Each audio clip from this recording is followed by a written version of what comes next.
adaptation. Don't hurt yourself, Bubby. It's Don't okay. do it. Adaptation. Do you wanna see that movie? Do you wanna see that movie? Do you wanna see that movie?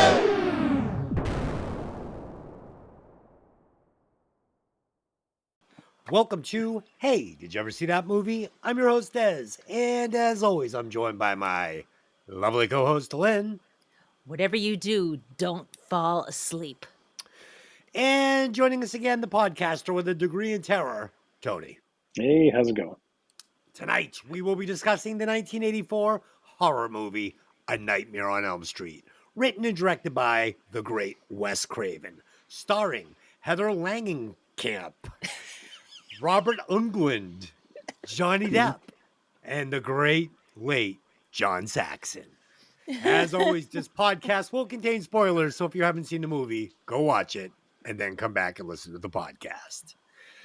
All right, and this will be another episode of who's Terry of Tony's Tales of Terror. Say that 3 times real fast. Wow. Okay. Terry? Tony's now turned into Terry? Tony. Well, okay. we have 2 Tonys now, so it makes sense. I'll be Terry. We do have 2 Tonys.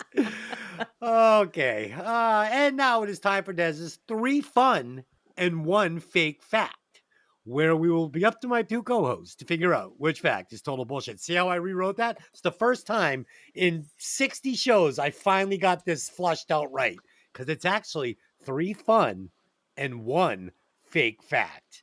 I was saying Dez's 4 and 1 fun and 1 fake. It didn't make any sense. Okay, let's get into it.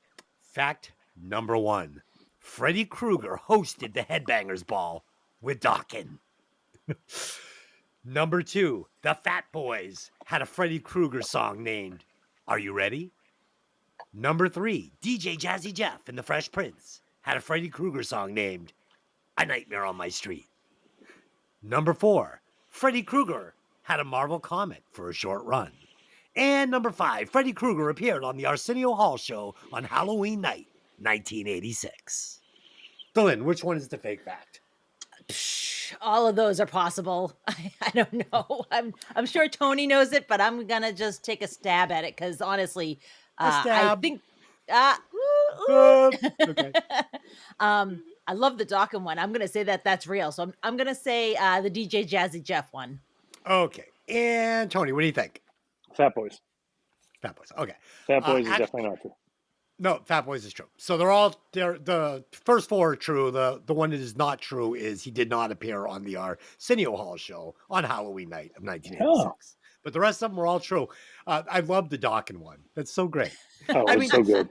We forget how how big Freddy Krueger got in the 80s. Huge. I mean, he had like the cartoon. He had his own fucking horror show. He was writing songs about him. He was doing the Headbangers Ball. I mean, he was fucking everywhere. SOD. SOD is actually the first one before Dawkins, because Dawkins got Nightmare on Elm Street 3. First Nightmare on Elm Street, SOD wrote Freddy Krueger off of Speak English or Die. Right. So they had their like little photo shoots with him with carved in his chest and stuff. I remember that. And I mean, Dream Warriors, George Lynch, the guitar, and it's so good. It's so good. Okay, so I slipped one past the goalie there. Pretty good. Yeah. Let's do some opening thoughts. I mean, they were all so ridiculous. I was just rambling them off. I'm like, wow, this is ridiculous. This is ridiculous. This is ridiculous. Okay, so opening thoughts. I remember actually seeing this movie in the theater in 1984 as a 14-year-old and thinking it's fucking scary. I mean, as a very young child, maybe 8 years old, I started having a recurring nightmare every night. It just came out of nowhere, and it got so bad. Like I was waking up screaming in the middle of the night, at the front door, sleepwalking, the whole 9 yards. I ended up having to go see like a psychiatrist at Children's Hospital because it got that bad. Like I was having this nightmare every night. Terrifying. I still remember it. We won't get into it. I'm sure from some suppressed past trauma. Here we go. Early in the show, we're getting into therapy. Tony, that was a record. Jesus Christ. Talk me through it. Show me on like what? 2 minutes? If even? Show me in the doll where the bad man touched you. My Oh, God. he did. Okay, it was right Um, there. yeah, I same thing. I saw the movie in '84 as a young teenager, and remember being blown away by it because around that time it was like you had so many copycat slashers. You had like Final Exam, you had Madman, all these like these movies which were just cookie cutter after Halloween and the original Friday the 13th. So this one came out. It opened up a whole new floodgate of like the dreams and the nightmares and a new icon. We didn't know it was an icon then, but it was just a new killer that wasn't just a guy with like a stocking on his face. It was Yeah, he had personality, but again for such it was like Jaws. You didn't see him. He had like what 7 minutes of screen time in a 90-minute movie. I mean yeah. that kept him in the shadows. That's what a boogeyman needs.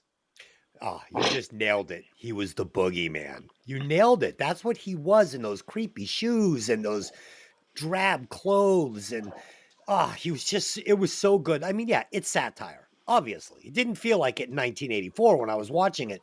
But even today, as an adult, as I'm watching it, it's a perfect mix of satire and actual gory slasher horror that for me just worked perfectly. I fucking loved it. Uh, yeah, Dylan, what are your memories of this movie? So I got to be honest with you, I did not see it when it first came out. I didn't see it in the theater. I probably didn't see it till it hit cable or something Hmm. like that. Um, as we've already established on the show, I was a scaredy cat as as a youngin. So, I wouldn't watch these movies because I'd be like, I'm gonna never be able to sleep again. Blah blah blah. But of course, I saw Freddy Krueger. Everyone knew who he was. Like even if you hadn't seen the movie, you knew exactly who he was. You knew what he was all about. Um, and the thing to me was, uh, I thought, just like Tony said, the thing about him being so not seen is what makes it so great. Because I think if you oversee him, he gets less and less scary. And to me, the scenes that really played the best were the ones like when he like popped out of the corner and you saw him for just a split second. Or there's one scene where his hand is in the shot and you don't see it until he moves it and it looks like a spider. And I'm like, oh, that was a great shot. Like fantastic. Um, I also read an interview where Robert Englund was talking about how his understanding of Freddie is that he is the embodiment of parents that ignore their children Hmm. and what happens to their teenagers as they grow older because they've had neglected childhoods. And I thought that was kind of an interesting take that was how he viewed Freddie. And Interesting. yeah, that's kind of how he was playing it. I mean, you're a dude trying to kill teenagers. It is what it is. But, I just thought that was an interesting take for him to come from. I mean, as a 14-year-old kid seeing this in the theater, like Tony said, this was a departure from, your regular stab and kill slasher movie with Jason and Freddy. I mean, Jason and Michael Myers and stuff like that. This seemed plausible to me at the time. Like, yeah, we all go to sleep. We all dream. Imagine if this happened. Like, imagine if you started and I mean, again, coming from being an 8-year-old that had a recurring nightmare, I was like, oh my God, like this could really be a problem. You know what I mean? So this one hit me pretty close to home. I remember leaving the theater being like, maybe I shouldn't have seen that. So, I mean, just the way that the movie starts. It starts with such a great musical theme, oh, and it's like, and you only have a square of the whole in the entire screen. It's just this little square of the glove being assembled. You don't know yeah, what it is. You don't know who's doing it. You don't know anything about it. When you're yeah, first seeing this movie, it's like, all right, it almost feels like documentary handheld the way yeah. it starts, and I really appreciated that watching it last night. It's like I have such a new appreciation because I literally, I if you ask me like, all right, what are of all the series, Nightmare on Elm Street comes in like third or fourth because it's Right. become such a caricature, it's such a cartoony thing from pop culture. But that first movie, watching it again last night, I'm like, I forgot how fucking good it is. Yeah, I It's like mean, it's serious, it's straight, no one-liners, no bullshit, no Freddy being a jokester. That's what ruined the series. yes, Three yes, was the limit. Once you hit three, that's as jokey as I want him to be because he was still mean spirited. 4 and 5, he became a comic caricature of itself. But we'll yeah, get to that, I'm sure. But yeah. it's just the intro to this movie is so good. I mean, you basically read my opening lines just now. So, all right, let's do it. Dylan, give us the synopsis, please. All righty. Let's see here. Our synopsis is as follows. In Wes Craven's classic slasher film, several teenagers fall prey to Freddy Krueger, a disfigured midnight mangler who preys on the teenagers in their dreams, which in turn kills them in reality. After investigating the phenomenon, Nancy begins to suspect that a dark secret kept by the local parents may be the key to unraveling the mystery. But can Nancy and her boyfriend Glenn solve the puzzle before it's too late? All right, I like it. All right, so I will get us started. The film opens with an odd sequence where we see an unidentified man creating a strange weapon, a glove with sharp knives for fingers. Tina, a young girl in a nightgown, is running through the alleyways filled with steam and shadows. Suddenly, the bizarre man lunges at her, wearing the glove and threatening her with it. Tina screams and sits bolt upright in her bed. It was just a nightmare. Tina's mother comes into her room and notices that Tina's nightgown is slashed near her stomach. The cuts are similar to what have been made with the glove from the dream. She also has, her mother, some sleazy guy trying to bring her back to the bedroom for some more stinky Mama June sex. Okay. Delin, you got on these opening scenes? Oh, you just won't let that Mama June thing go, huh? No, I will not. It's gross. I know. We've been doing this since Deadpool. You bring up Mama June's every week since Deadpool. It does. Well, I'm it sure- does paint the picture of how awful things are when you say Mama June, stinky I'm sure- sex. I'm It's sure like, that oh. bedroom smelled like an Italian sub in July. Oh, God. Okay. Just add Extra the word, onions. add the word "gamey" to it, and we're all set. Oh, God. Oh, God, help us. Oh, shit. Oh, my God. So I love the opening scene. You and I talked about it earlier about how these boiler room scenes were actually in like an asbestos filled basement of like a jail or something. So probably everyone was giving themselves lung cancer while they were down there, which is a bummer, but it's a cool set. Like they nailed it with the set. It's great. It's scary. It's spooky, but it was different, like you weren't, it wasn't a mental asylum. It wasn't, the stuff that had been done over and over again. Mhm. Of course, you've got Tina running around in a little nightgown, and it's you can see right through the damn thing. But that was how it was done. So Right? Just Tony. the sheep. The sheep. The Yeah. sheep says everything. Yeah. Just because it's one of those dream things that just pops up. Like, why is there a sheep there? I don't know. I dreamt of a sheep. Okay. We could get into the Freudian shit about it, but we don't need Well, to. that's what 'cause I it's a had dream. written.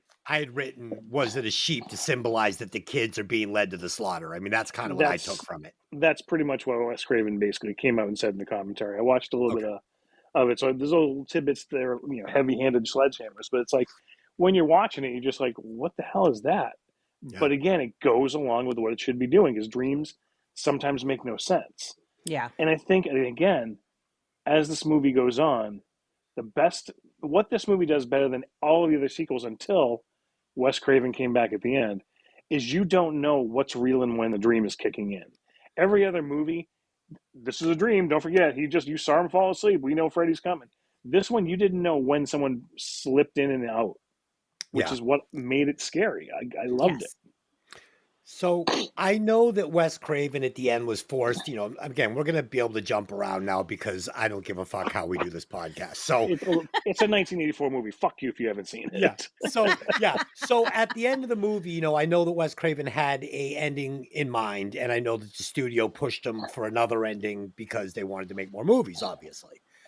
I like the ending. And my problem with this whole idea that he had this one ending in mind and then was forced to do another one is, as I'm watching this movie, the whole thing feels like a dream to me, because there's sections of the movie where you can't explain it any other way than it's just all a dream. Like, she's awake, she's getting calls from Freddy. And it makes more sense this way. And I like to watch it this way. I don't like to watch it where I'm thinking parts of it she's awake, parts of it she's asleep. Doesn't make sense for me like that. Love the opening scene, like you said, Freddy crafting the glove. So good. We get the spooky soundtrack by Charles Bernstein. Is that right? Mm-hmm. Do you have this soundtrack, Tony, Of on course. vinyl? I have the Box of Souls, which is Okay. all of them in one box set. Yes. I knew you did. And then I guess we're going to get something here. And now I I noticed this because I've seen this other movie so many times, but I also read it, and I just wanted to get your take on it. So, right off the bat, we're thinking that Tina is going to be the main character of this movie, but it's a misdirect, and it works so great for two reasons. One, she's a superior actor or actress to the actress that's going to end up being Heather. what should be the final kill girl, even though she doesn't die in the end. And she dies first, Tina. And this kind of reminds me of Scream, which was also done by Wes Craven, correct? Correct. Yeah, and in that one, same thing, it's Drew Barrymore. Yes. Drew Barrymore, big name. Yeah. Yeah, she gets to kill right in the beginning, and you're thinking, this is the main character of the movie, and it's not. So Right in the front of the poster and everything, Yeah. So good. Yeah. Oh, yeah, he got you. I thought that was pretty cool, and I feel like he definitely thought it worked for this movie and then revisited it, when he got his shot to put out the movie that would put him on the map in modern times. I mean, yeah, I think that Nightmare on Elm Street obviously became a huge cult classic, and it also became a part of, what am I trying to say? Pop culture. Pop culture. But Scream, I think, is probably the one he would be more proud of. I mean, this is a movie that everybody's seen from our age to kids now. I mean, Scream is a bigger franchise, I think. Don't you? I mean, no. No? I think the only reason I say it is because it's still going, and they're taking it in different directions. But he's not alive to do it. That's the only thing. Right. So I mean, true. He's one of the handful of directors. I mean, when growing up, Fangoria magazine, you had John Carpenter, you had Wes Craven, and you had David Cronenberg. Those are like the big heavy hitters of directors, and we all knew that growing up. And it's like from the 70s, Hills Have Eyes, Last House on the Left. 80s, he had Deadly Friend, and he had Nightmare on Elm Street. 90s, he had Scream. Into the 2000s, still friggin' going.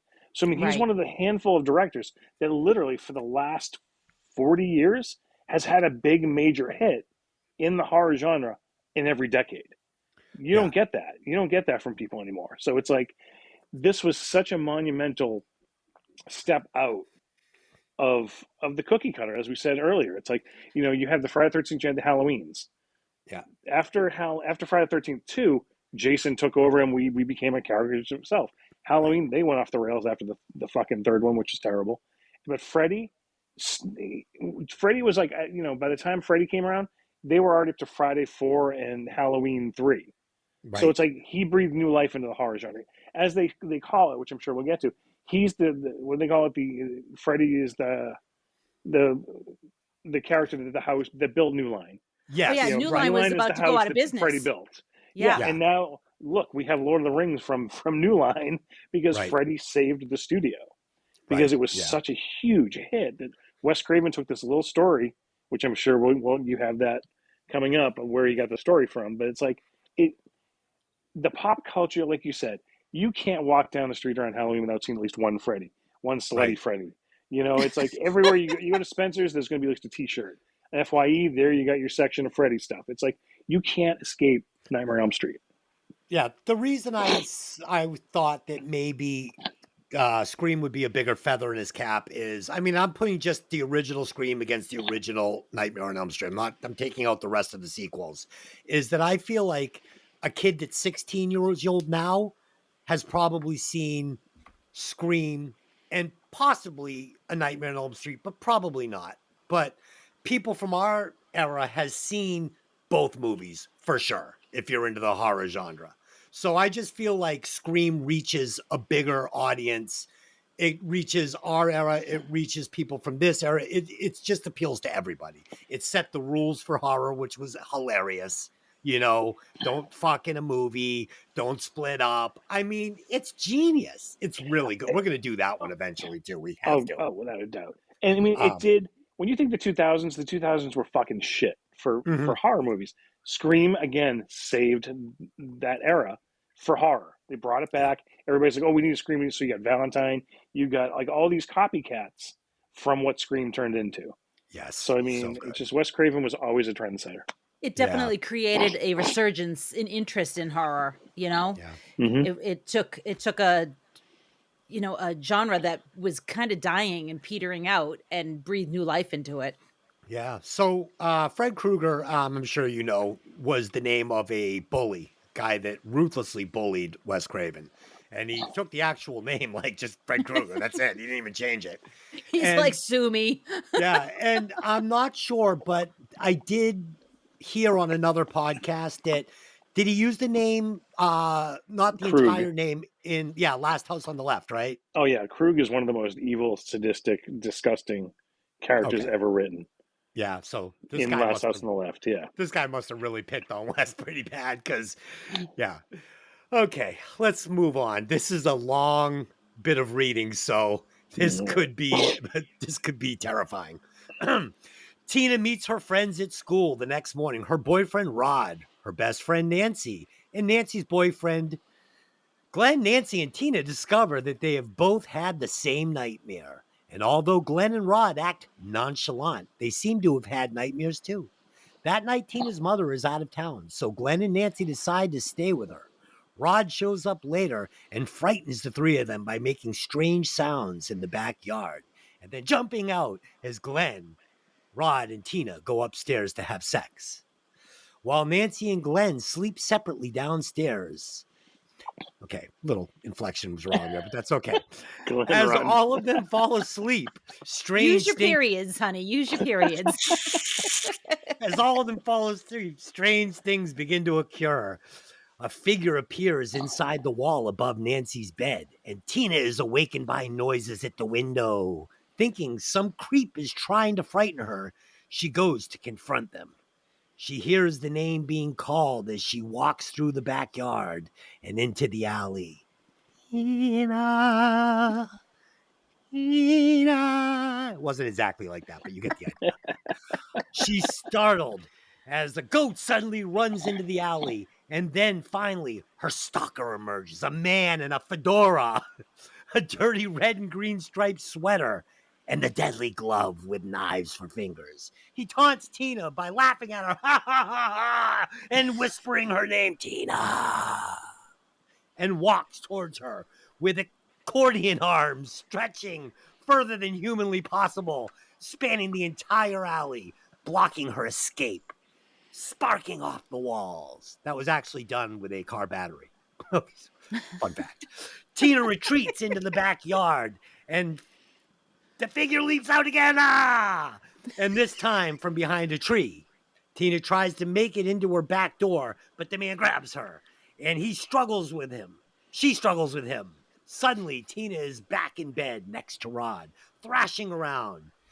She is being manipulated by some unseen force. Her stomach is slashed open, 4 wounds appearing all at the same time. Tina is dragged screaming up the wall, over the ceiling, and falls dead onto the bed, which is now covered in blood. Nancy and Glenn burst into the room, find Rod gone, and Tina dead. Okay. Okay. Well Dylan. done. Well done. Thank you. What do you have on this one?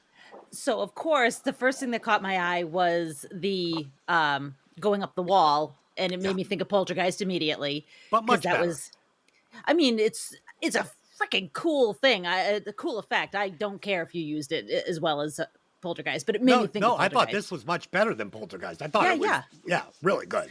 Yeah, it looks fantastic, and she's doing a great job. She's selling it. I believe it, and I mean, Rod, buddy, could you try to help a little? No, you're just gonna stand there and go, "What's happening?" Okay, I'm not getting involved in that.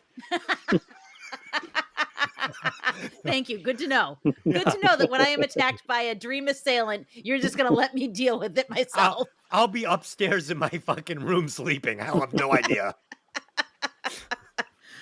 Oh my god! But I love this scene. I think it's cool. Of course, I'm laughing. She's out there in her bare feet, but it's a dream, so okay. But Yeah. bare feet and little nighty again. Okay. Yeah, I'm fine with it.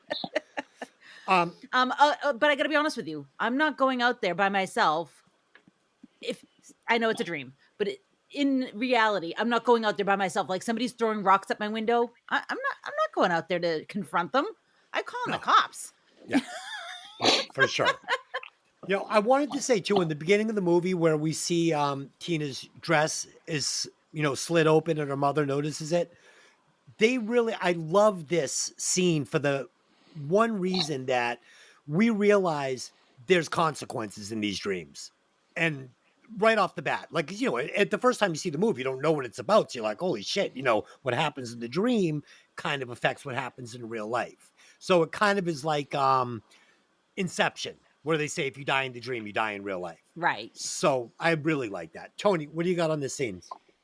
I mean, it's classic scene. As soon as we see Freddy stumbling down the alleyway, you get the arm stretch. I mean, that's one of those scenes you see in every like best of horror clip. You see that there, and his, oh dear, oh help me God, this is God. Like, come on, Yes. iconic like lines just thrown around that they didn't know that would be literally quoted for the next 30 years.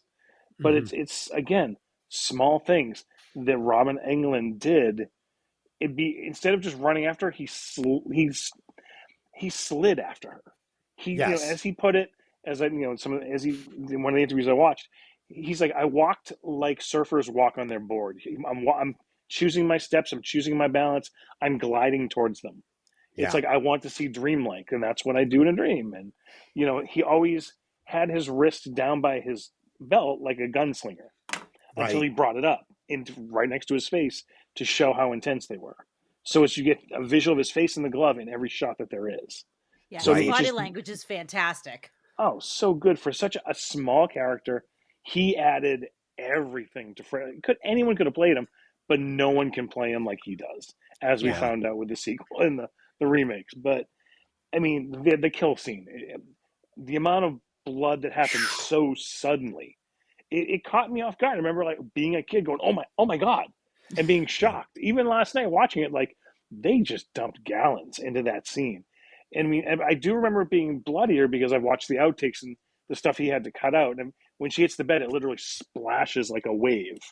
Yeah. Wow. But again, it's just so, and again, her screaming, his screaming, it was perfectly done. You couldn't have asked for any more from the budget, from what they did, Yeah. than they put on the screen. It's You great. hit the nail on the head. The budget. I mean, what was this? $1 million? I didn't Yeah, I put think it it was like in. $1.8 million. Yeah, and it made like I just look it up while I talk to Links. I forgot to tell everybody, but yeah, it had no budget.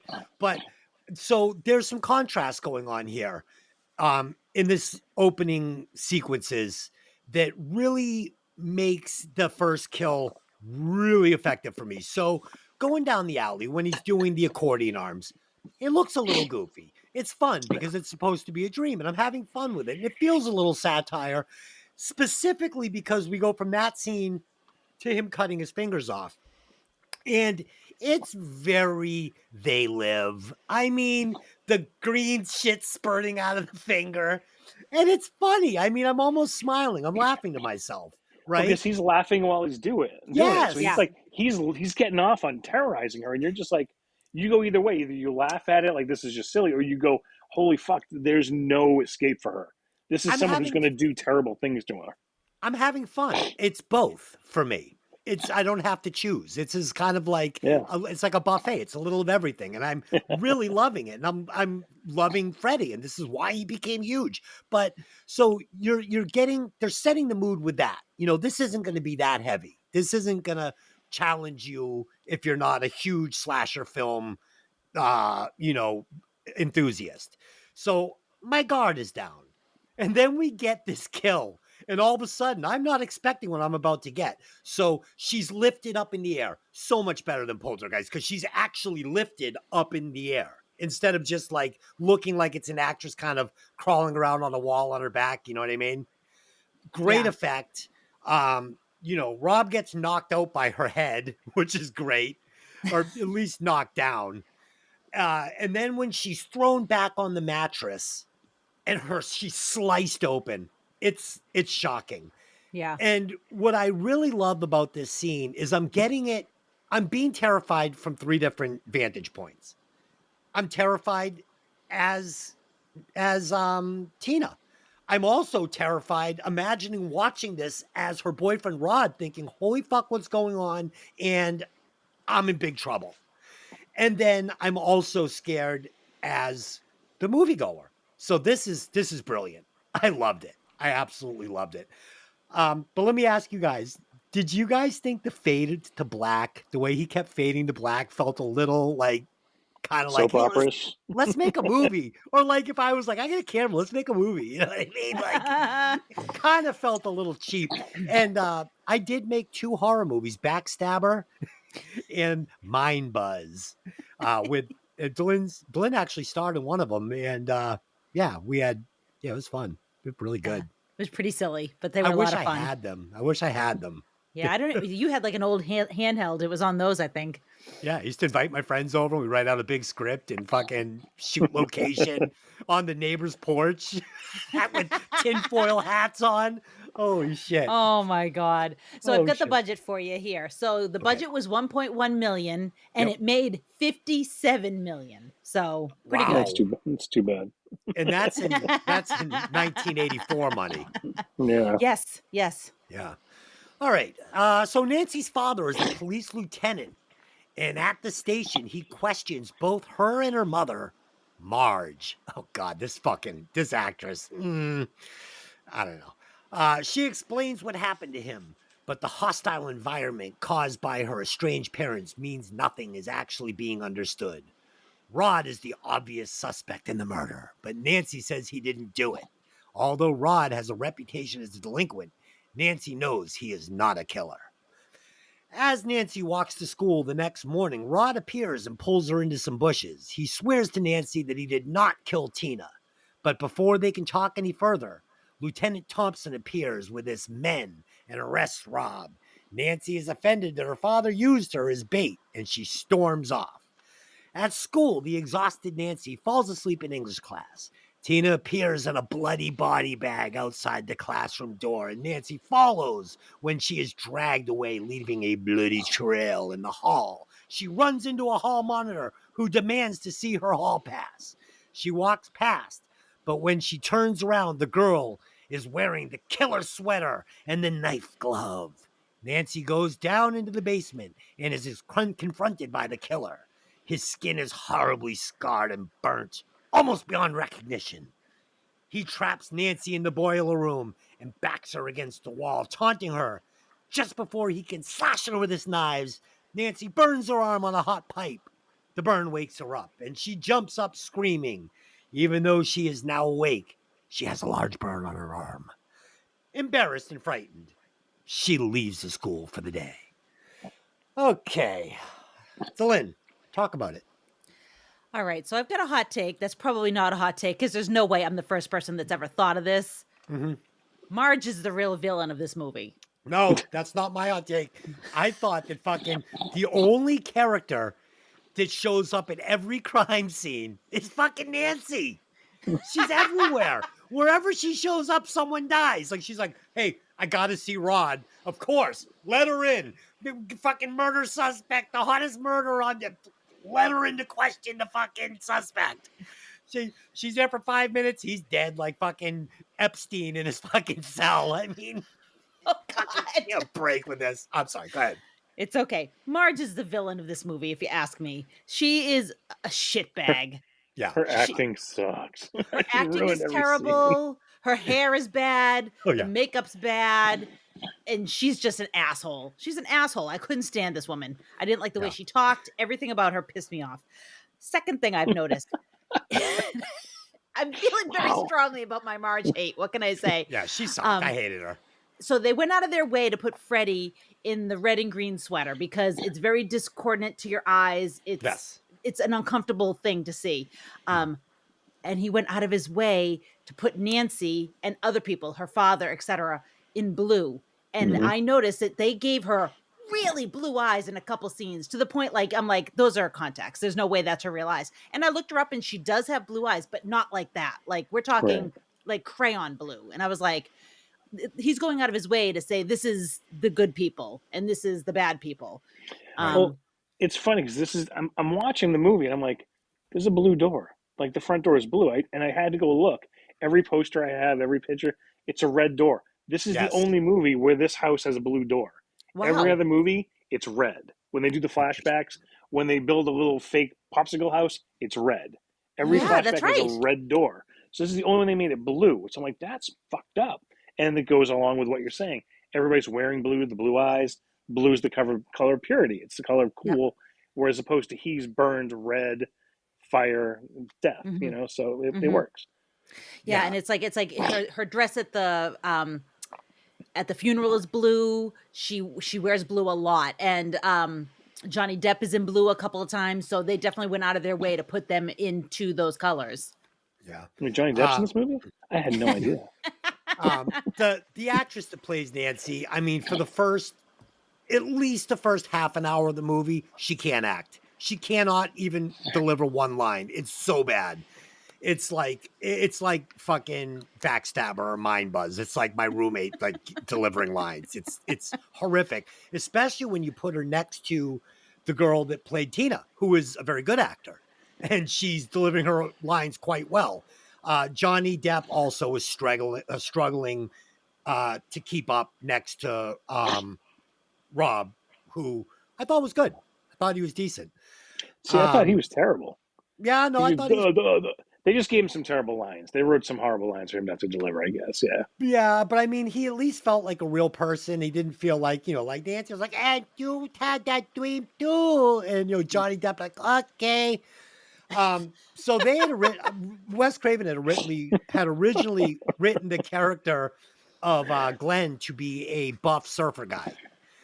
He wanted him to be like a kind of jockey, cool dude.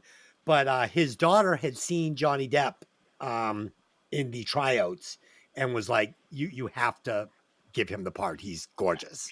Yeah, she said she would run away if she didn't get cast. Yeah. Yes, like get him. And it was funny. So Johnny Depp was actually in a band at the time and not even considering pursuing a career as an actor. And he had hooked up with Nicolas Cage, who was Coppola at the time. And Coppola was like, dude, you're good looking like me. You got to try acting, And he kind of pushed Johnny Depp to go and try out for this. And so if not for Nicolas Cage, we may not have Pirates of the Caribbean and all this other stuff because Depp really wasn't too interested in being an actor at this point. Nicolas Cage is an American treasure. Yes, he is. Yeah. Yes, Love he him. is. The more movies he makes, the more. Oh. Him and Vince Neil outside the fucking casino. Did you see the one with him and Pedro Pascal? Fucking love that. It's love so that good. Movie. So good. I wish it was real life. That's the thing. It's like they play it just close enough. Like maybe that could happen, but it's like, oh, it's so good. Everything he's in now, I just like. For a while there, he during the like 90s and 2000s, he was taking all the shit roles. It's like, but at the same time, it's like he's good in everything he does. And I'm not going to say good as any great performance. He never mails a fucking performance in. Never. No. He's all into everything. Sometimes it goes over the top, which is what works, and sometimes he doesn't. So I mean, we could do a whole hour on Nicolas Cage. So I'm just going to stop there. I fucking love the body bag scene. That is my second favorite scene of this entire movie. Just her with the hand reaching for Nancy. Nightmarish fucking fuel. I love that scene. Yeah. All the way through it. From when we see her at night, when we see her in the school, when we see the legs lift up and invisibly drag down the hall. Everything about a body bag is bothersome. And just her clouded and bloody inside of it, scratching at it. Fuck, you got me. Yeah, you won. You got it. Yeah, it immediately made me think of Laura Palmer, of course. See, it made me immediately think of American Werewolf in London, where his friend comes back all mutilated and is talking to him. That's a good one. Same idea. Yeah. But yeah, I love the body bag scenes too. Go ahead. Sorry. I was just going to say that Coppola had kind of made Freddy a shapeshifter in this, so he can become anything, and from a car to whatever.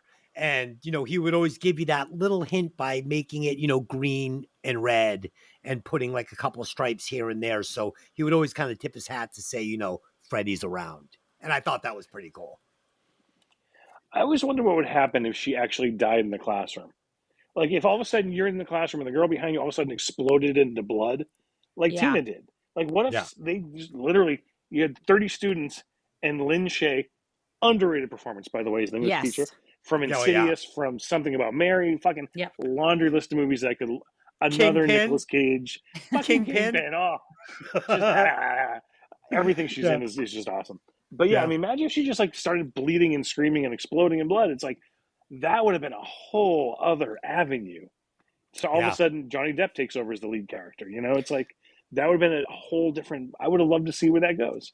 Johnny Depp, the narcolepsy in this movie, like the guy can't stay awake. You know what I I noticed? just say to Des, she says to him, "Don't fall asleep," and literally he's like, "Okay, I'm just going to take a nap. I'll be right back." God. I noticed that when Nancy looks over and sees Tina in the body bag, if you see the two students behind her, they're complete like statues, not straight moving. ahead. Yeah, Straight nobody's ahead. moving. Yeah, because they're dream characters at this point, which is really cool. Yeah. So, anything else on these scenes? No, I'm pretty good. straightforward. Okay. Nancy visits Rod in prison and confirms her fears. He is having the same nightmare, haunted by the same figure with the glove. She tells Rod that she knows he didn't kill Tina and leaves. At home, she takes a bath to calm down. Freddie drags her down into the water and she struggles to get free. Pulling herself to safety, Nancy gets out of the tub just in time for Marge to burst in. She claims she just slipped, but when her mother leaves, she gets the no-dos from the bathroom cabinet. The no-dos, that bottle of fucking pills was so like no sleep pills. What? That night, Glenn sees her light on and climbs up the trellis. She asks him to help her in an experiment. In her dream, she goes to the jail where Rod is being held. She looks in a window and can see his cell. Rod is asleep. Freddie approaches and walks right through the bars of Rod's cell, Terminator style. Nancy yells for Glenn, Glenn! But he is no longer there. Instead, the voice of the killer answers, I'm here, Nancy. And he lunges at her, chasing her back to her house. She runs inside and cannot escape because her stairs have turned into a sticky mess of pudding. Freddie smashes the window on the front door and peers inside as Nancy struggles to get away. He is wearing Tina's face as a mask and intimidating her voice, saying, Nancy, help me, save me from Freddie. Nancy wakes up and she is furious to find Glenn asleep next to her in bed, since he was supposed to wake her up if she looked like she was having a nightmare. Nancy and Glenn hurry over to the jail just in time to find that Rod has been hung by his bed sheets.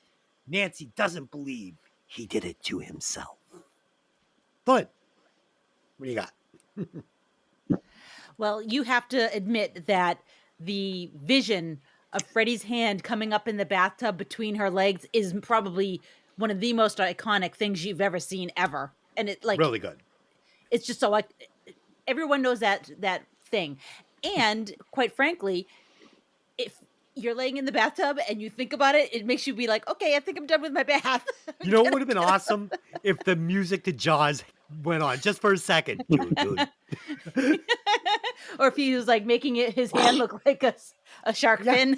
Yeah, that's my point.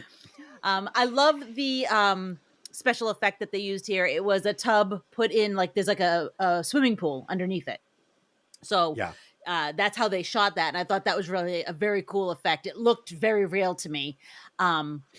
And yeah, the no-dos and her with like the 18 pots of like gigantic pots of coffee. And she's just drinking straight black coffee. I'm like, girl, wow. It's something else. And like you said, Glenn with the narcolepsy, he's literally just supposed to sit in the bed and just wake her up if she's struggling. And he's like this guy. Yeah, he's sleepy. Yeah, he's a sleepy dude. Yeah. But yeah, I love these special effects. The stairs, super cool. It was a little cheesy, the stairs. But it's cool because it's just interesting. It's different. It's one of those things that happens when you dream. You are running, but you can't go anywhere. You know. Again, calling back to Poltergeist, that hallway after she gets, she's trying to get to the end of the hallway and she's running and running around and it gets longer and longer and longer. It's a nightmarish thing that you have no control over. The special effects weren't that good, but Yeah. the idea of it was good. Yeah. Yeah, well, I love the concept. You could just tell there were holes cut in the stairs. Yeah. Like it didn't look good, especially when they were so creative. Like, for instance, the first time we see Freddy pushing through Tina's wall, that was a practical effect. They just pulled like a big rubber sheet or something, and he just Spandex, pushed. yeah. Yeah, and he just pushed It his looks face so through it good. with a light Oh, perfect. behind it. And then they revisited that same scene in one of the later Nightmare on Elm Streets, and they did it with special effects. It didn't look as good. Because I went back and looked and I was like, this isn't as good. So, yeah, I just felt like they could have done a little better with that step. They thing. also do it with the bed sheet too later when he's coming up out of the bed and it's like his head is, it looks really good. Sometimes the practical effect looks better. It always does. Yeah. Budget constraints. You have to be creative with a limited budget. So you do what you have to do, and usually that works a million times better than if you just throw CG at it. Yeah, my favorite CG ruins everything. Yeah, my favorite looking Star Wars movie is fucking the first one. I think the worst looking Star Wars movie is the one with Anakin as a little kid and the $1 billion fucking budget. It's terrible. Yeah. I don't want to see that. Tony, what do you got? The amount of like tributes and foreshadowings that this whole stretch has. I mean, you got, obviously she's watching Evil Dead on the TV, so that was so good. The back and forth that Wes Craven and Sam Raimi had, because in Evil Dead, Sam Raimi had a Hills Have Eyes poster in the basement, so this was his payback for that. And then later in Evil Dead 2, there's Freddy's glove hanging in the cellar. So they have a little back and forth, which I thought was nice for everybody who doesn't know that already. Rod on the trellis is totally, it's going into Neve Campbell's bedroom and scream. It's the replay of that entire scene. Johnny Depp just being, like you said, narcoleptic. But it's funny you mentioned the fade to blacks, because this is the one scene I felt it was perfect. It's like, all right, turn off the lights. It's dark in here, and it fades to black. It's not what you think. It was like the line delivery was actually perfect for fading to black. So it's one time it actually really worked. It was. The running to the jail cell, it's like, I don't know. I always have a problem when people get into places that they shouldn't be able to get into too easily. Like you said, she's a friend. Even if she's the daughter, she shouldn't have been allowed down there. The two cops could have went down there and found him. Her and Johnny Depp shouldn't have even been remotely close to. It's kind of like when, I'm in New York City, I have to pull up in front of the store. There's obviously a parking space right in front for me. No, that never fucking happens. Give me some realism in my fake movies. Like, come on. They were talking to the sheriff like they were a couple of detectives. Johnny Depp's like, we have reason to believe that he may be in danger. It's like, shut the fuck up, kid. Yeah. What are you talking about? Like, she's wearing his football jacket. You do not play football. Look at the shape and size of your body. You are not a football player. He's the kicker. Right? He's the punter. There you go. Punter. You're a fucking punter. Holy shit. Yeah, Finkel is Einhorn. Einhorn is Finkel. Oh, yeah, perfect. Oh, that's awesome. Perfect example, though, like you said, like it's so ridiculous. Like the way Johnny Depp is talking to her father. Like, first of all, it's the middle of the night. Second of all, this is your fucking hoodlum friend that's now been fucking accused of murder. You're here at the police station in the middle of the night demanding to see the prisoner. Johnny Depp is like, he's been there at least 12 hours. He's still got his leather on. He's still got blood on his hands. They didn't let him wash. They didn't search him. He always got stuff shot on him. Anyway, it's just, there's too much in the scene that makes me kind of go, and don't even get me started on the bandage on her arm. We'll get to that when we get to that scene. The bandage is there, the bandage is gone. The bandage is there, the bandage is gone. It's like, consistency. Yeah. So this was what I was thinking about this scene. So when she goes to sleep and she's got Glenn in a room to look out for her, I really thought it was cool as she's falling asleep. She's like, Glenn, you still there? And he pops out from behind the tree in her dream. Yeah, I'm still here. Makes you think it's real. Yeah. Oh, it's so good. I was like, that's so cool. Really creative. And I also thought to myself, so she's able to go in real time to the jail and see what's going on with Rob in the cell. So this is now mixing the dream and waking life. So I thought to myself, she's astral projecting. Like she's left her body and she's gone to the police station and she's able to see what's going on. But it seemed like, I don't know, I was reading into it, but I thought that was a lot of fun. This is part of the movie where I start making up my own ideas again, which, as you guys know, is always the mark of good storytelling for me. I get engaged in the movie, and I'm now writing along with Wes Craven. So really good. I'm not bored. I'm on for the ride. Oh, I just think it goes along with how she comes back in part 3 as a mentor because she's learned skills. She was developing her skills, not even knowing she was doing that. So astral projection is part of dreaming. It is part of your REM sleep cycle when they break it down to science. So actually, that's a really good point that I'm sure no one even thought of, or I'm sure people have, but just never brought up as a major point. I like that. That's actually a really good idea because she is seeing things that are happening that really haven't happened yet. Yes. So she's crossing the space-time continuum through this dimension of the dream dimension, which is really interesting. Hence the dream warrior. You know, she's learning her skills. Well, I only come up with that because I am and have for about 7 years now been avid lucid dreamer. You know, write down all of my dreams. I've had 185 lucid dreams that I put in a leather-bound, gold gilded book. And I, have been attempting to astral project for years and have yet to have a completely successful episode, but I've had a couple of experiences that I'm not sure if I was dreaming or astral projecting. Is that the one where they're throwing little pickles at you? No. Okay. Oh yeah, real genius reference. Oh yeah, I pulled that shit in. You're right. That's perfect. I loved it. It was fucking great. Okay, let's go on to the next scene if nobody has any objections. No, I'm good to go. Hoping to help her daughter, Marge takes Nancy to a sleep clinic. Okay. So did you guys recognize? Wow, didn't even make it. Did you guys recognize this sleep doctor? He looked familiar, but I couldn't figure out who he was. It's Calvucci. It's Calvucci from Welcome Back, Kotter. No. Yeah, that too, yeah. It's Calvucci. Holy shit. I was like, that's fucking Calvucci. I don't trust him. But it's nice to know that he got a good education after being in the special class. Gives me hope. Dude, the money he made. He's the voice of Roger Rabbit. Yeah, really cool. He's got so many roles to his name. It's crazy. Yeah. Calvucci. Okay. Wow, good one.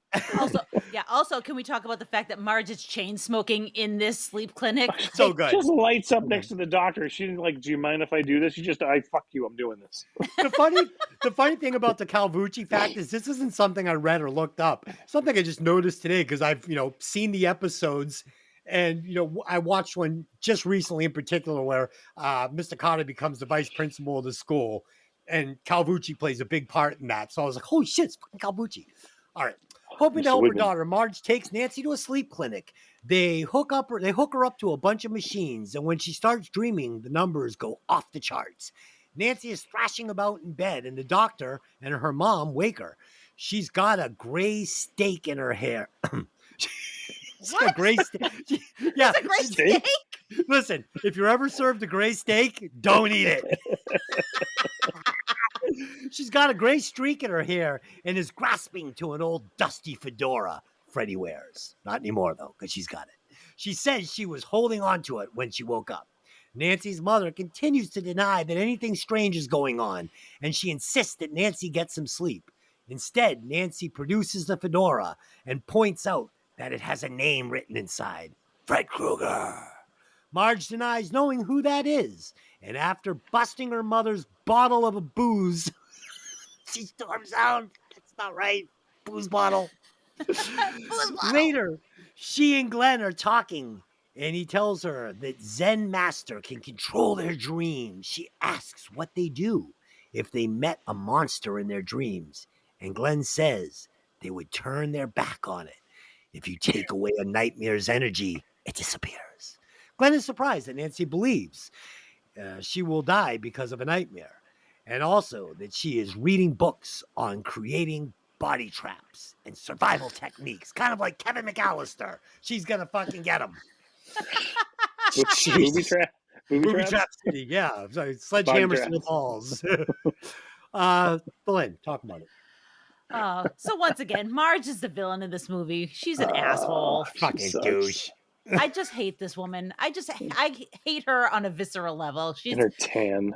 oh, the tan is so gross and She just kind of reminds me of the mother from Jaws, right?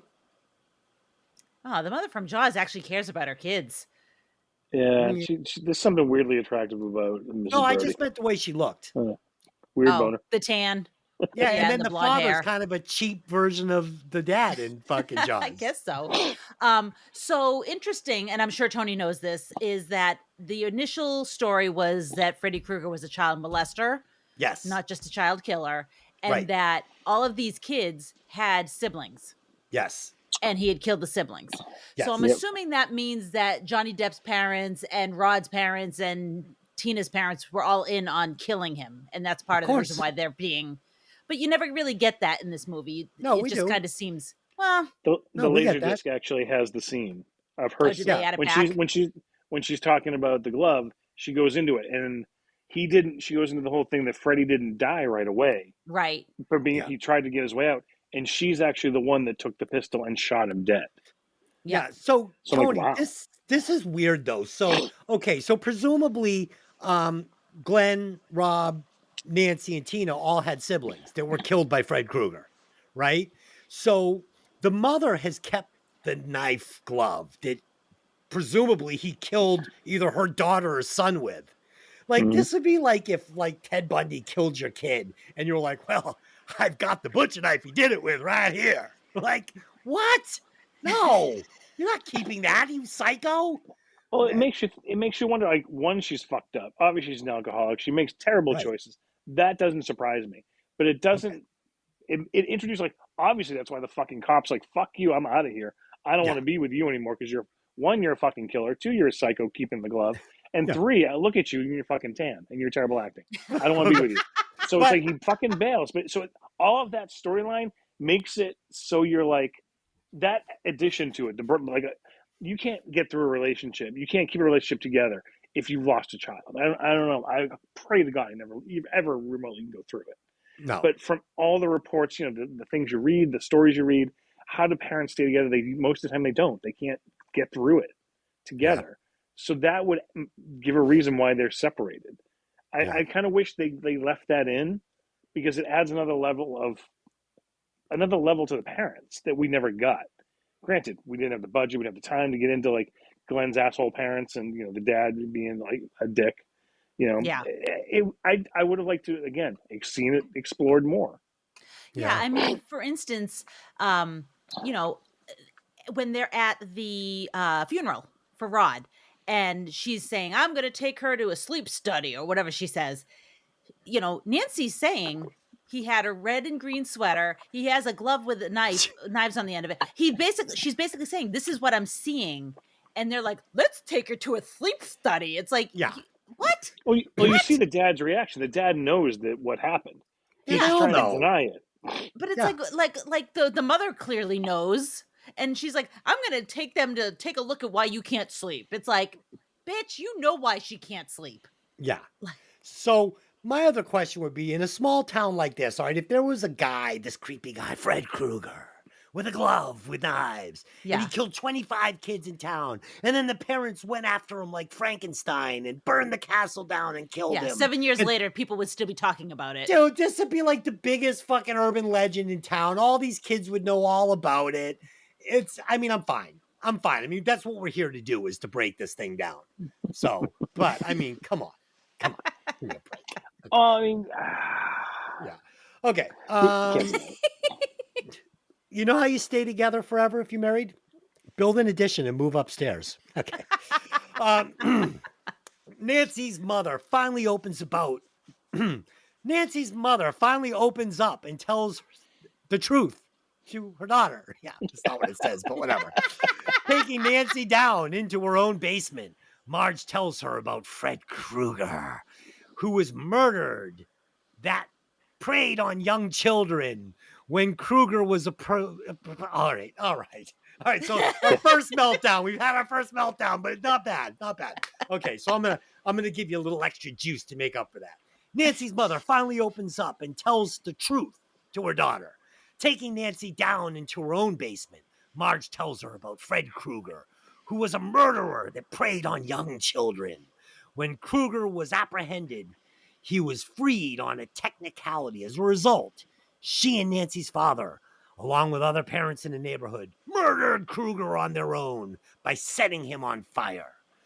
Marge reaches into the furnace and removes a dirty rag, covering something. Unwrapping it, she produces Freddy's glove, which she took the night they murdered him. Nancy realizes that Freddy is out for revenge, somehow reaching from beyond the grave to murder them in their dreams. Nancy tries to warn Glenn, but his parents will not allow her to talk to him. She receives a taunting phone call from Fred Krueger, even after she rips the phone out of the wall, and she realizes that Glenn is about to die. Nancy can't rescue him because her mother has placed metal bars on all the windows. It's so stupid. And doors. Glenn falls asleep and is killed by Freddy by being sucked into his bed and apparently shredded until nothing is left but gore, which erupts into a horrible fountain all over his bedroom. Okay, I'm going to take this first. So, first of all, once again, Glenn, he's going to fall asleep with a 20-pound TV resting on his nuts. This is not an easy... Well, football practice obviously wore him out. But obviously, kicking field goals wore him out. Why is she putting bars on all these windows? I don't know, and doors. Like, she wants to lock everybody in with Fred Krueger. We get all sorts of questionable scenes here.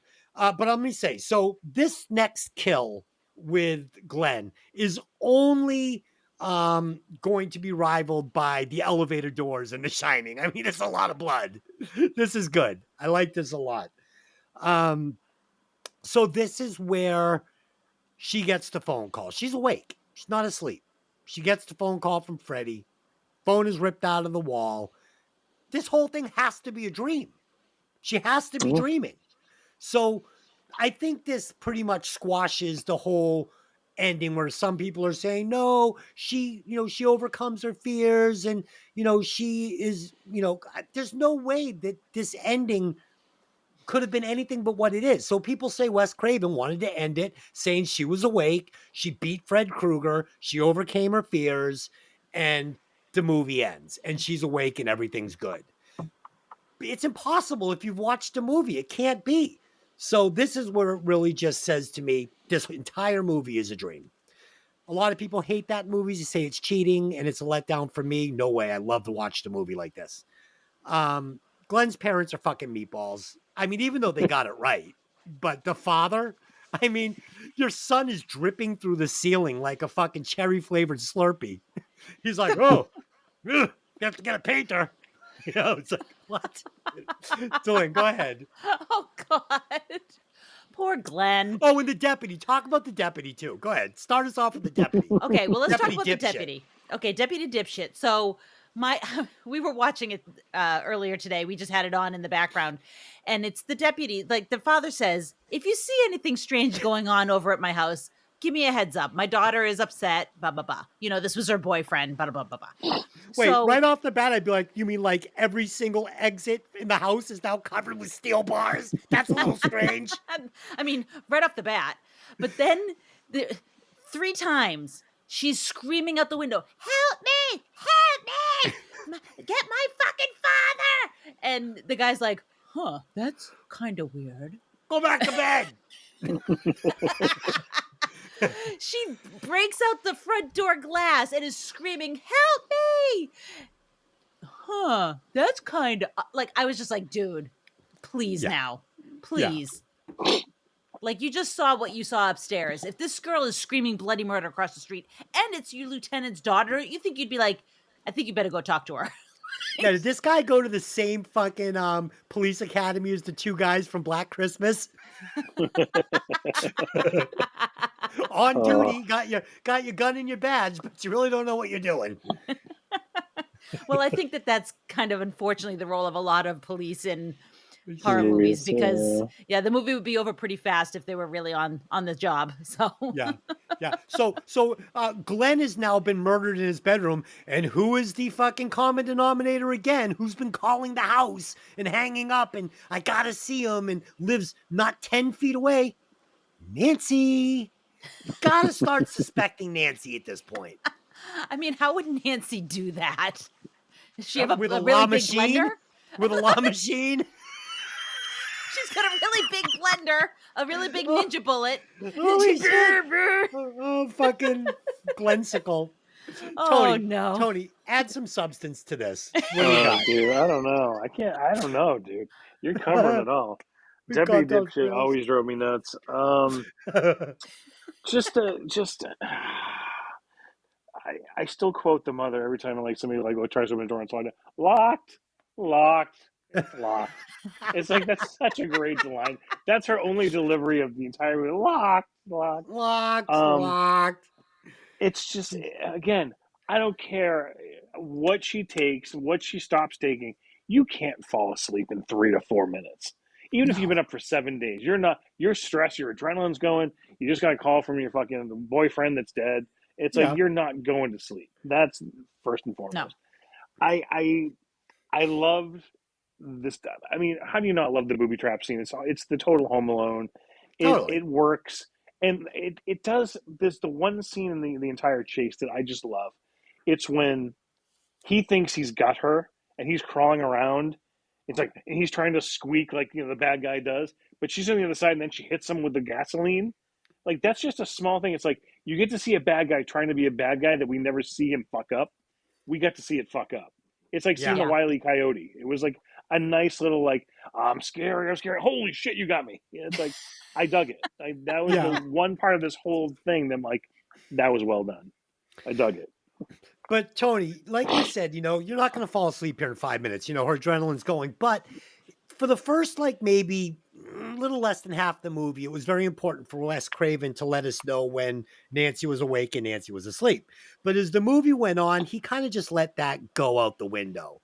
Like it didn't really matter anymore. Like there were no more rules. Like, yeah, Freddie can call her when she's awake or when she's asleep. It doesn't really matter, Which like, goes along with what your theory is that the whole movie is a dream, which is like, that's fucking perfect. You're 100% right. It's impossible to argue that at this point. It's so cool. And I love it. And I love when they just say, go ahead and have fun with this. It doesn't matter if she's asleep or not. And I'm like, okay, great. All right, let's do this. So Nancy realizes she is alone and must face Freddie or die. Calling her father, she tells him that she is going to go get Freddie and bring him out of her dream. And she wants her father to be there to arrest Freddie when she does. Dude, come on with this. Like the father is now almost seeming like a dream character and not like a real sheriff in reality who is holding a kid that is on murder charges and his daughter. Like this whole thing just feels like a dream now, right? And it works for me. Like I'm looking at this now and I'm not judging this character of the sheriff and saying, oh, this is unrealistic. This could never happen. I'm looking at this and going, this is exactly how her father would react if she was having a nightmare, right? It's so cool.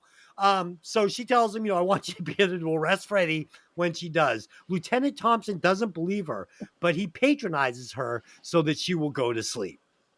Nancy sets up a number of booby traps in her house for Freddie, says goodnight to her mother, and then falls asleep. In her dream, she descends to the basement.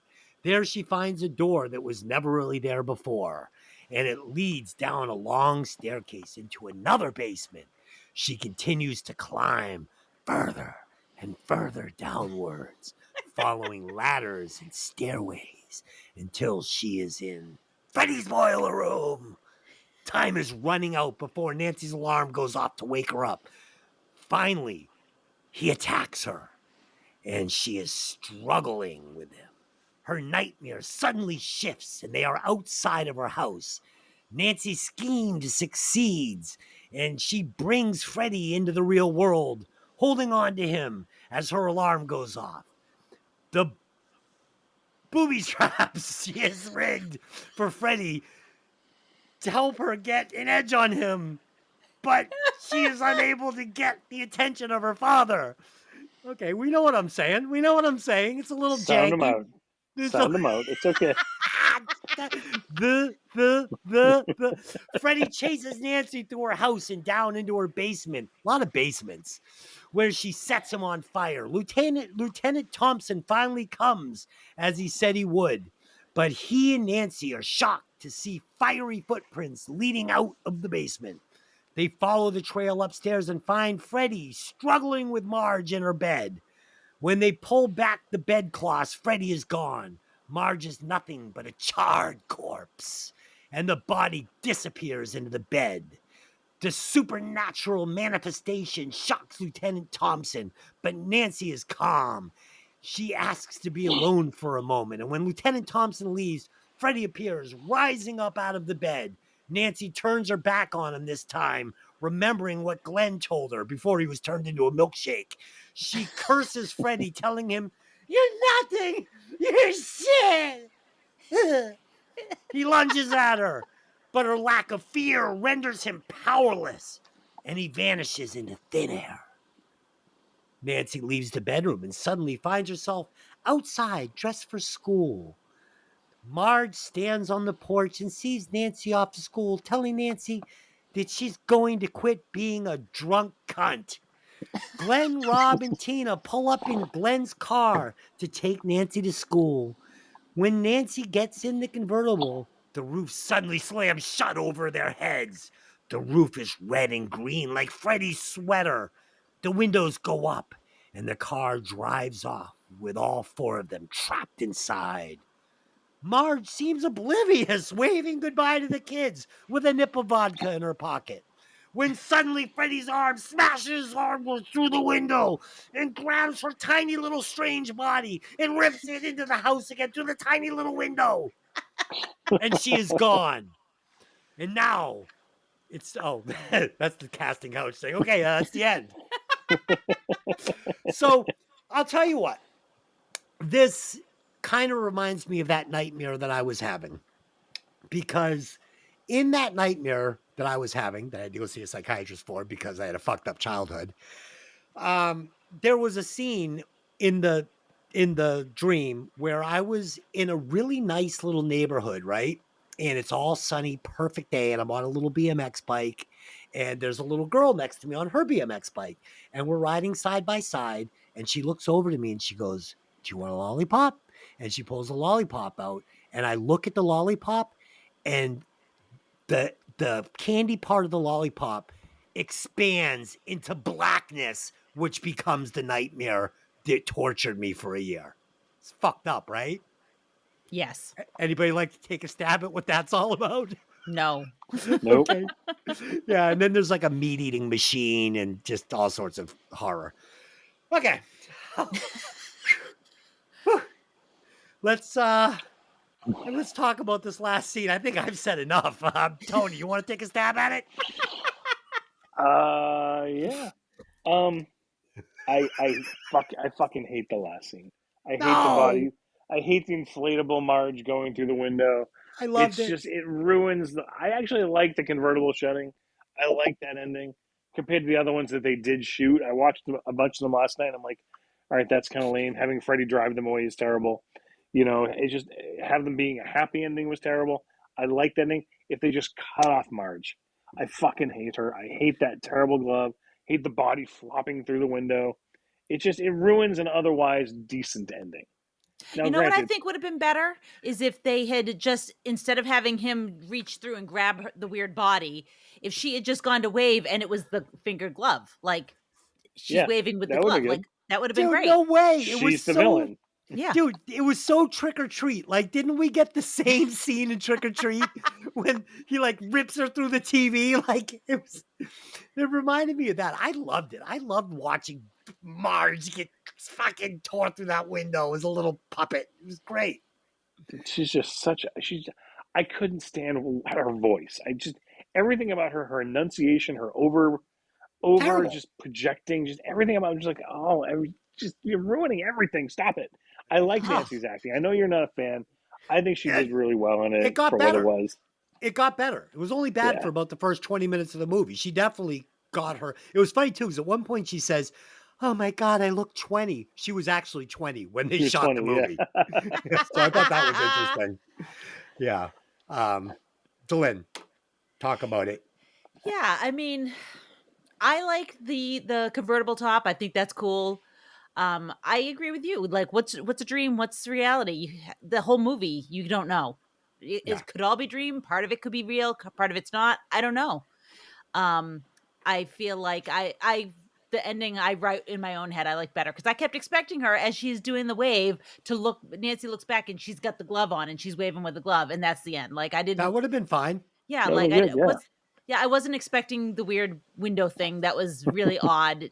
Kind of because the thing is, it's like like the melty stairs was a little cheesy, but for the most part, the practical effects were actually pretty cool in the movie. So Yeah. this one in particular looked so wonky that I was That's like, oh, so weird. I had no problem with it. And everybody talks about how bad it is. I had I no didn't problem like it. with it. I Terrible. mean, and I hated her. So I wasn't like I felt bad for her. I just She's thought nominated for an Oscar too. That's the crazy thing. She's like Oscar-nominated actress really, wow, for Nashville. what? Nashville, the movie Nashville. Interesting. Altman, I think, did it. Yeah, she's Interesting. just god awful. Yeah, I didn't like her. Leaving Las Vegas. Oh, real good, right? Where did that come from? Where I was like, we're talking about Nicolas Cage, and it just popped into my head like how good it was. like 22 hours Yes. ago. you just hit the rewind button and jump back 3 chapters. What just I need happened? therapy. I need help. It was good. It was good. All right, let's. We did it. We talked about A Nightmare on Elm Street, and I think we did a great job. Great. We always have great podcasts with Tony. Like the podcast becomes like a real movie discussion when Tony's on. Like when we do it with the other guys, it's always like when we do it with Pat, it's like, oh, I thought it was funny when Ben Stiller got hit with a wrench. Me too. Or when we do it with Tony and Mikki, it's like. I don't know. When I went to high school, I smoked weed. Yeah, me too. It's pretty cool, right? Yeah, all right. Yeah. Like when Tony comes on, we actually like break the movie down. So it's fun though. Sorry. No, it's I'll good. smoke. I'll smoke next time if you want. That didn't go well last time I did it. Yeah, and this is no diss on any of our co-hosts or any of the different versions of Hinge. You ever see that movie we roll out on a weekly basis? They are all their own I love entities. them. I love them. They're all their own entities. So there you go. It's all done with love. It is, and I enjoy every adaptation. Don't hurt yourself, Libby. It's Don't okay. do it. Don't do it. Adaptation. Okay, Just leave it alone. okay. I think you actually mean incarnation, but Whatever. Sure. Can you give me country of origin on that? Okay. Let's go to the recasting couch. all right, let's do it. So for me, I am going to recast. I'm just going to switch the actresses. I just want the girl that played Nancy to play Tina, and I want the girl who played Tina to play Nancy because I just thought she was a better actress. So I think the movie's better with her getting more lines and putting the workload on her shoulders. So that's what I got. Until she breaks up with Lane Myers, and he has to skew the case well by himself. So whatever. That's right. She's not hot enough in that movie. That was a miscasting. Yeah. She's not hot enough to, I mean, John Cusack could do better. So Oh God, he did with the French. dude, you're absolute 100%. Can you imagine the bush on that girl? Tony, go ahead. What do you got? How dare you? What's Nothing, wrong with dude. you? Big French bush. Stop nothing it. wrong. Nothing wrong with that, dude. Probably Somebody's hairy bush is armpits awesome. too. Yeah, it's probably Oh hairy my armpits God. too. Of course, I'm going to recast God. Marge because I thought everyone else is good enough in it. Marge is Yeah. fucking god awful. So I mean, I'm trying to think like, all right, who's a redhead? Who does drama well? It's like there could be. I actually kept going back because Johnny Depp stuck me in the whole thing with Catherine O'Hara. I'd love to see her pull off a slight Oh. dramatic role as the Yeah. concerned alcoholic mother. I think she could pull it off. Yeah. All I can think of her doing it is her character from Schitt's Creek. Oh, no. No, Nancy, that is not very folded in. Oh, God. I could That'd be also hilarious. see. I could also see the mother from Jaws playing the part because they look so similar to me. Yeah, that's a I've good got point, another yeah. one for you because Go I ahead. actually did 2 recastings. One was Marge because I fucking hated her. Judith Light from Who's the Boss. Ooh, good one. Oh Yeah. yeah. I think I'll she do would have that. been fantastic. And Well, then I would dramatically, yeah. recast Rod with Robert Downey Jr. How about Like- Tony Danza, since we're going there? No, he was too old. He was too old. Robert Downey Jr., like Less Than Zero era. Robert Yeah. Downey Jr. Yeah, Yeah. that's fine. That's actually a good one, yeah.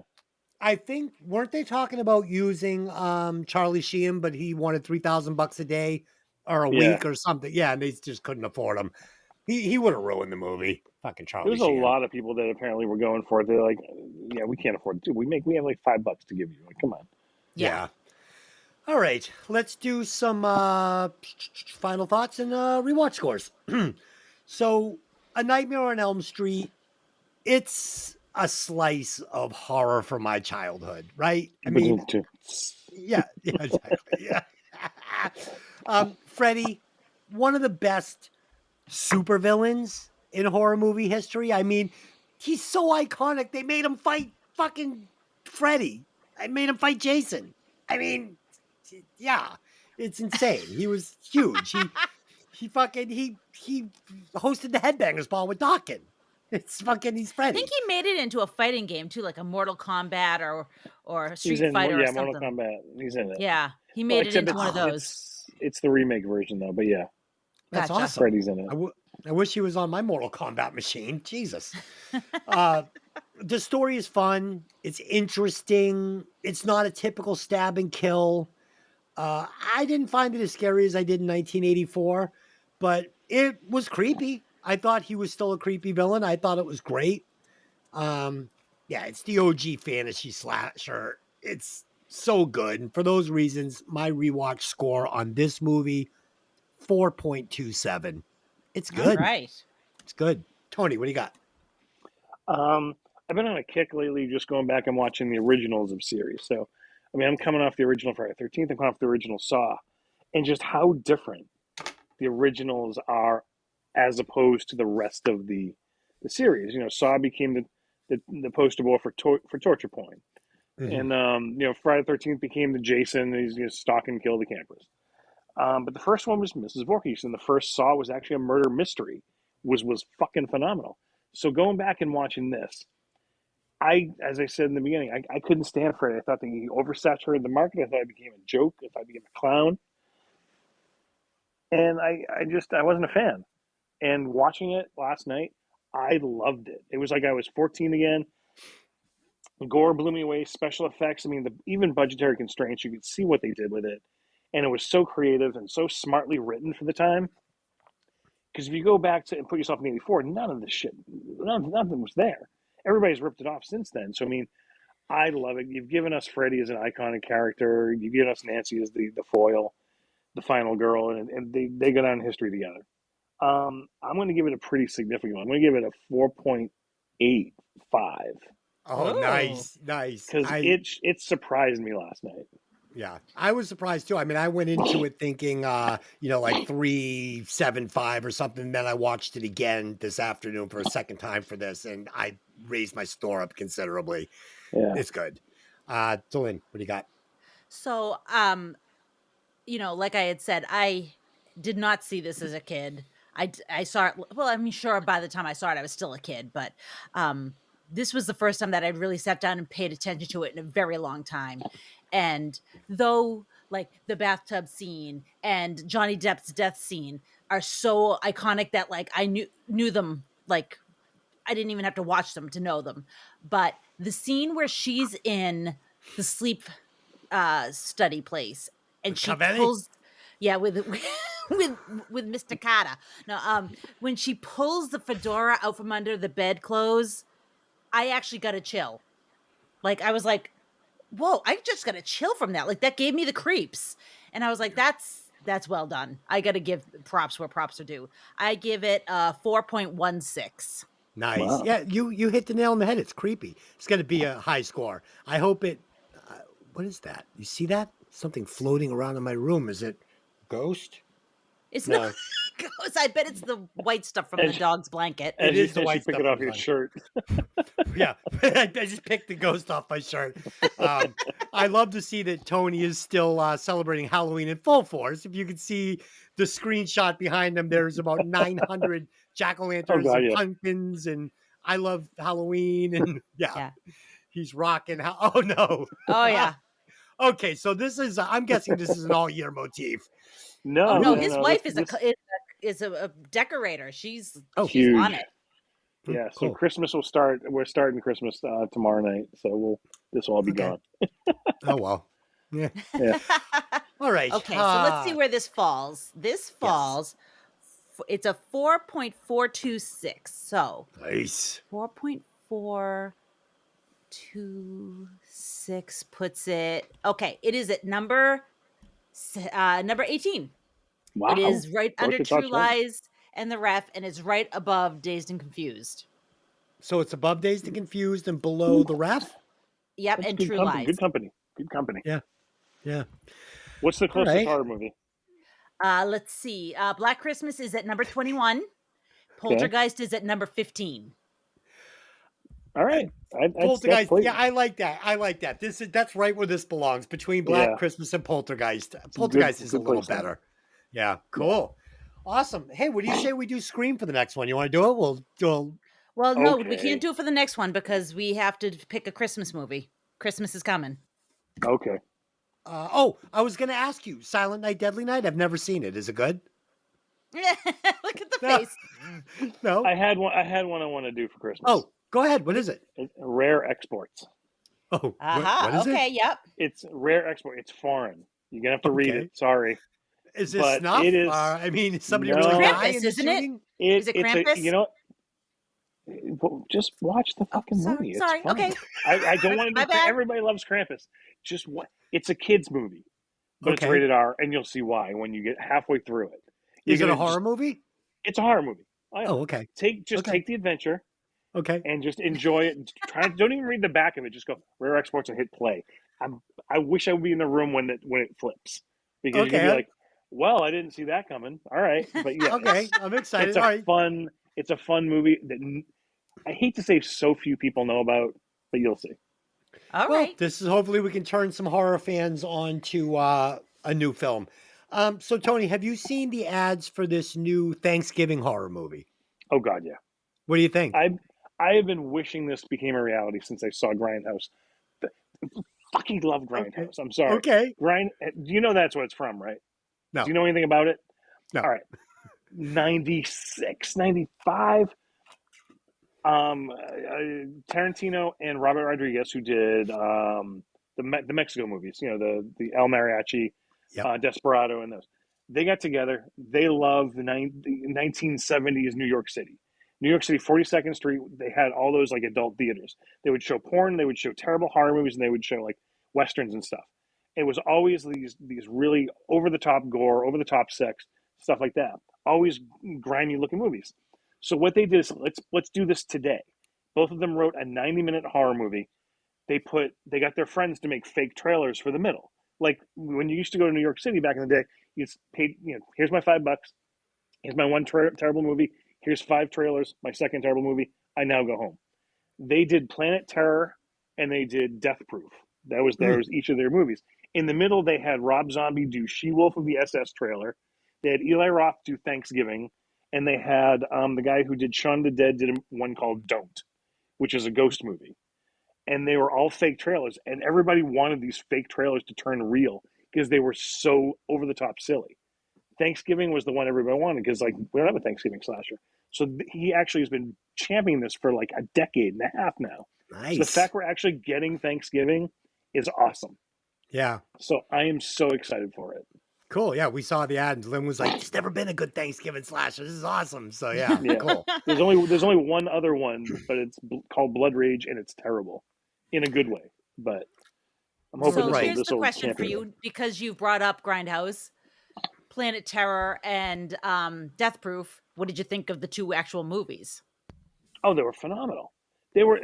I mean, Tarantino's all about talking, and Rodriguez Which is is the all about downfall action. to me. Yeah. See, I love his dialogue. I could sit and listen to the man write a phone book. I love it. Rodriguez gave us a zombie movie that was squishy, gross, had people cast in it that you were like, all right, we got Michael Biehn as a sheriff. We got Tom Savini, an effects master, as his deputy. You got a bunch of like, oh, that guy. Josh Brolin is an evil wife beating doctor. It's like Yep. you got all this amazing cast and the wettest, grossest zombie Oh, it's gunshot disgusting. wounds ever. It was awesome. You Yeah, got Bruce Willis disgusting. in it. I mean, come on. Yeah. And then you Nice. got Tarantino writing about women racing a car, and it Yeah. was Love it. and Kurt Russell as the guy trying to kill them in his car. Awesome. I'm all in for that whole movie. I try to Yeah. show that to as many people as I can. Yeah, see, I had a Perfect. problem with Death Proof because it just was too much talking for me. Like I was like, "Oh my god, please do something. Please stop talking." it got too and I think part of it also was I was watching it in the correct way, watching it Planet Terror, watching this and then so by then it had been hours of movie and they were Yeah. just talking and I was like, "Oh my god, stop." I can understand that. So yeah, I had a problem with that, but I loved Planet Terror. I loved the fake movie trailers and I loved the idea. Like it was just such a cool idea. It was really a And fun it thing. failed miserably, which like It broke did. my heart. It did. People weren't ready for 2 movies. They didn't get the fake trailers. No. It wasn't a thing. But for me, it was like, this is the perfect movie for me. It was I it loved was a super cool experiment for sure. Definitely. All right. We will be back next week with Pat, the podcaster of the Fully Packed Bong, and we will be reviewing the movie. I want to make sure I get this right. U-571, submarine movie, Bon Jovi in the Fathoms. What else could you ask for? I love that movie. That's a it's great a good one. movie. It's a good one. And Underwater since, Bon Jovi. yes, and since Oh, Pat Matthew served McConaughey. on a nuclear submarine, I always like to do a nice sub movie with Pat because he knows a lot about it. If you like music and you like rock and roll and albums and you like to laugh and you like skits and you like to listen to me fight with my co-hosts, go over, check out Breaking Vinyl. We broke down AC/DC's Back in Black today. It was a fucking great episode. We had a new skit added to the show where I confess my musical sins to God and he thunders down and commands me to listen to Sportin' a Woody 10 times in a row by Dangerous Toys as punishment. So it's pretty funny. It was a good one. And I actually duped up my version of Have a Drink on Me and changed the words to we have a host named Fee because we do instead of Have a Drink on Me. So it's pretty good. So yeah, go over there, check out Breaking Vinyl. It's a great podcast. It's a lot of fun. I want to thank the listeners. Without you guys, podcast isn't worth doing. I'd like to say hello to our new listeners in Denmark. I don't know if that's a Denmark accent. No, it's not. But It's not. No. Denmark. Okay. Stop. What's Denmark known for? Rare exports. That's where it's from, I believe. Okay. Okay. Perfect. Prepare to pick up more Denmark listeners. Okay. If you're listening from Denmark, export me something cool. Okay. Until next time, I just have one question for you. Hey, did you ever see that movie? See you next time.